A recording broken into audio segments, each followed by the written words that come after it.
Assalamualaikum warahmatullahi wabarakatuh. Halo teman-teman semua, perkenalkan nama saya Dinda Putri Roza dengan NIM 230-270-13. Kali ini, saya akan mereview sebuah film yang berjudul Life is Beautiful, yang dimana film ini ada kaitannya dengan materi mata kuliah ilmu budaya dasar mengenai manusia dan penderitaan, serta manusia dan kasih sayang. Life is Beautiful adalah sebuah film drama komedi Italia yang bertema Perang Dunia Kedua yang dirilis tahun 1997, diperankan oleh Roberto Benigni sebagai Guido, Nicoletta Brash sebagai Dora, dan George Cantalini sebagai Joshua. Cerita ini dimulai di Italia pada tahun 1930-an, di mana seorang pria bernama Guido datang ke kota kecil bersama sahabatnya Ferruccio. Mereka berdua memiliki impian untuk membuka sebuah toko buku. Di kota kecil tersebut, Guido bertemu dengan seorang wanita cantik yang bernama Dora. Setelah bertemu dengan Dora, Guido jatuh cinta padanya meskipun dia sudah bertunangan dengan seseorang pria yang kaya dan berpangkat tinggi bernama Rodolfo. Meskipun begitu, Guido tak gentar dan terus berusaha merebut hati Dora dengan cara yang kreatif dan penuh kecerdikan. Guido berusaha memenangkan hati Dora dengan kehadiran dan kelucuannya yang menghibur. Dia seringkali muncul secara tiba-tiba di depan Dora dengan berbagai trik lucu dan romantis. Misalnya, dia akan menyelinapkan dirinya ke dalam kerumunan orang-orang dengan topeng konyol, membuat Dora tertawa dan merasa bahagia. Berbeda dengan tunangannya yang dingin dan tidak berperasaan. Meskipun Dora pada awalnya ragu-ragu, dia mulai jatuh cinta pada Guido karena kebaikan hatinya, kecerdikannya, dan kemampuannya untuk membuatnya tertawa di tengah masa-masa sulit.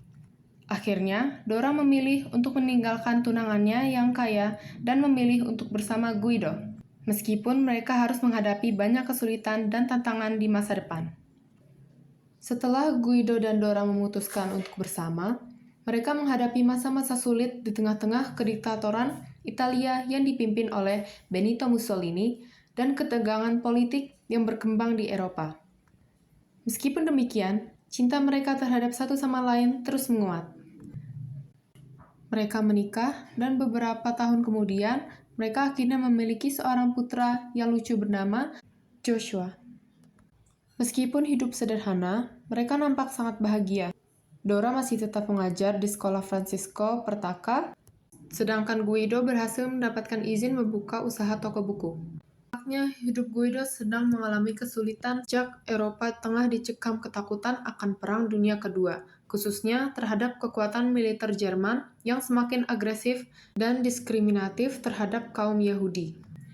Saat itu, ada dua orang petugas datang ke toko buku bermaksud membawa Guido ke kantor.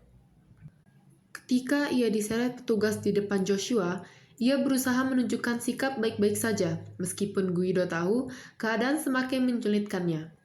Keesokan harinya, Guido kembali ke toko buku dan mereka semua pulang bersama setelah sekian lama. Semenjak pernikahan Dora dan Guido yang tidak direstui, hari itu untuk pertama kalinya ibunya Dora sekaligus neneknya Joshua akan berkunjung ke rumah mereka.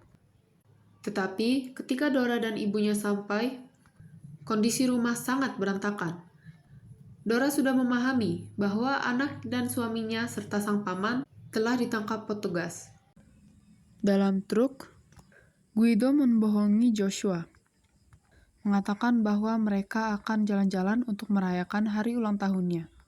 Di antara orang-orang yang sedang ketakutan, Widodo tetap berusaha ceria demi menjaga mental sang anak. Sedangkan Dora berusaha pergi ke stasiun kereta api demi membebaskan suami dan anaknya. Menyadari usahanya sia-sia, ia nekat ingin masuk ke rombongan Yahudi, sehingga petugasnya mengizinkan ikut ke dalam rombongan. Di sisi lain, Guido terus membohongi anaknya ketika mereka masuk ke kamp yang kumuh. Tidak lama petugas datang menyuruh salah seorang maju ke depan untuk menerjemahkan bahasa Jerman. Guido bergegas maju dan menerjemahkan ucapan petugas dengan salah seluruhnya demi membohongi kenyataan di depan anaknya. Guido menerjemahkan bahwa si petugas menyelenggarakan sebuah game yang sedang berlangsung dan memiliki hadiah utama bagi seorang pemenang adalah tank. Melihat anaknya yang suka tank, semangat Joshua pulih kembali.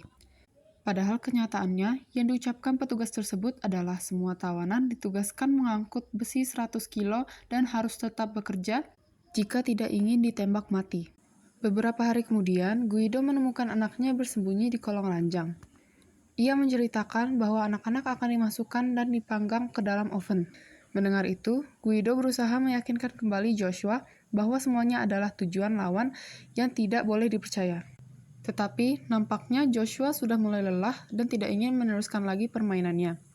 Ia marah memaksa ayahnya untuk mengantarkannya pulang. Tidak kehabisan cara, Guido berpura-pura akan mengantarnya pulang. Setelah membawa barang-barangnya, ia iseng berbicara kepada Bariol tentang mobil tank yang sedikit lagi menjadi milik Guido akan diberikan kepada Bariano. Mendengar itu, Joshua langsung mengurungkan niat karena ia sangat ingin mendapatkan hadiah tanknya. Malam esoknya, kondisi camp semakin mencekam mengingat Jerman telah diambang kekalahan. Guido berpikir itulah waktu paling tepat untuk melarikan diri. Ia berlari bersama anaknya ke suatu tempat. Di sana, Guido menyembunyikan Joshua di dalam kotak besi dan diperingati jangan bersuara dan keluar dari kotak sebelum semua orang pergi. Kemudian, Guido bergegas mencari Dora dengan menyamar sebagai perempuan. Setelah berhasil masuk ke dalam camp, ternyata Dora telah dibawa ke atas truk.